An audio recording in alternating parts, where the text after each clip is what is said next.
Welcome back. I just want to warn you guys, if you hear an annoying little yelp, it's probably this guy. He's William Blake, and his sister is nobody, although she's being loud right now because she doesn't want me to hold her, but she's normally pretty calm compared to the other one. So anyway, back to our example. So this is, again, remember, linear approximations, and we're going to be talking about example 1, which we want to find the linearization of the function f of x equals sine squared at x equals pi over 4, and we want to approximate f of 1 sine squared of 1, and then we want to answer this question: would this linearization be useful to approximate sine squared of 5?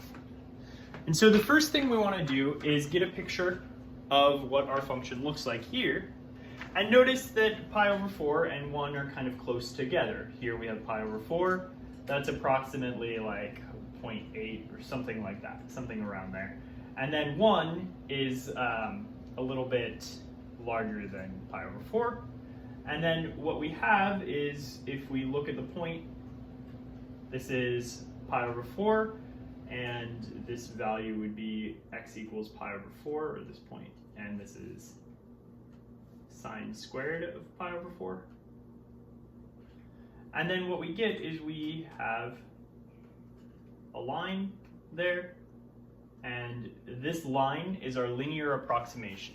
So you can kind of see, if we're close to that point, the line and the curve look close enough. At least they're good approximations. If you stay, within these x values, they're good approximations.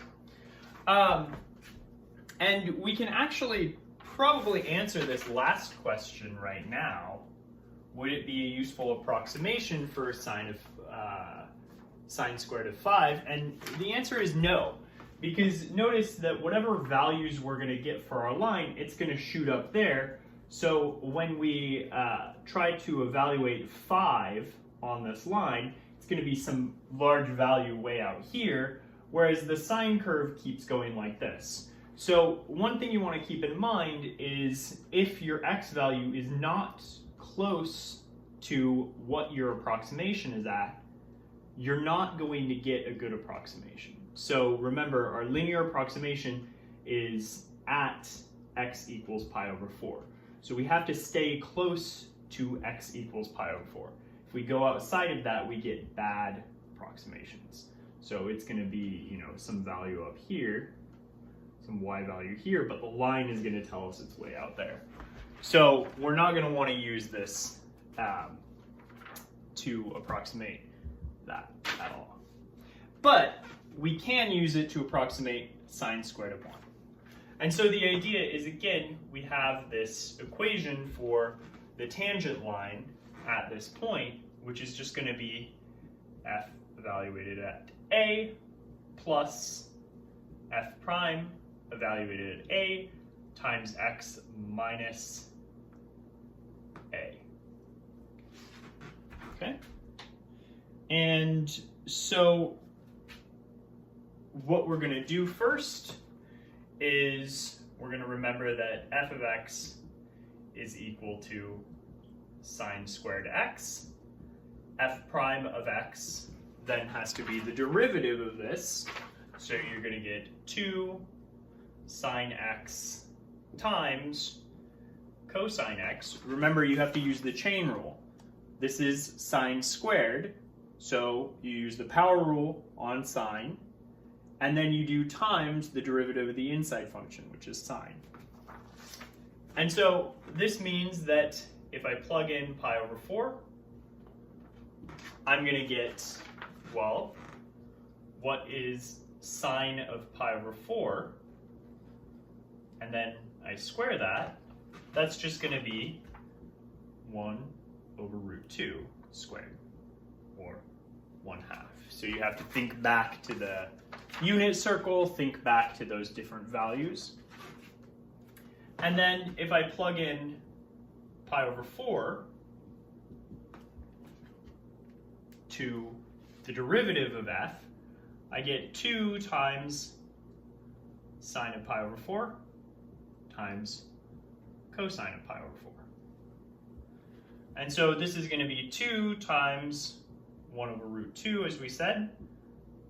And remember, at pi over 4, that's 45 degrees. Sine and cosine are the same. And so what you get is 2 times 1/2, or 1. Okay? So we have all of our pieces. And what that means is, so when x equals pi over 4, this line is just going to be f of pi over 4 plus f prime pi over 4 times x minus pi over 4. So I'm just using this equation here. And what I get is I get that the line is going to be equal to, well, remember this was 1/2 plus, this will be 1 times x minus pi over 4. And you can clean this up because this is just going to be, so what are we going to get? You're going to get x, and then if I move 1/2 in here, I get plus 6 plus 2 minus.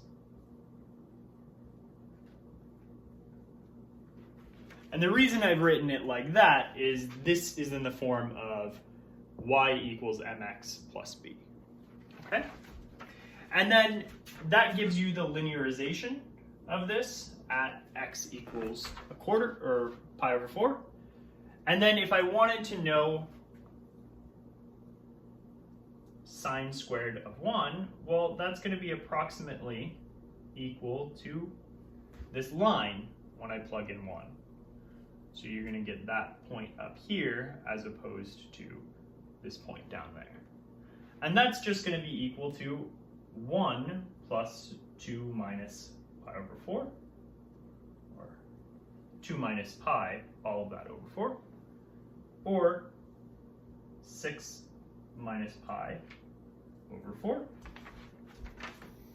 And if you were curious, because maybe you can't really see that this might be a good approximation, well, what we get is this is approximately equal to 0.715. And if you go into your calculator and you plug in 1 to sine and then you square it, what you'll get is this is approximately 0.708.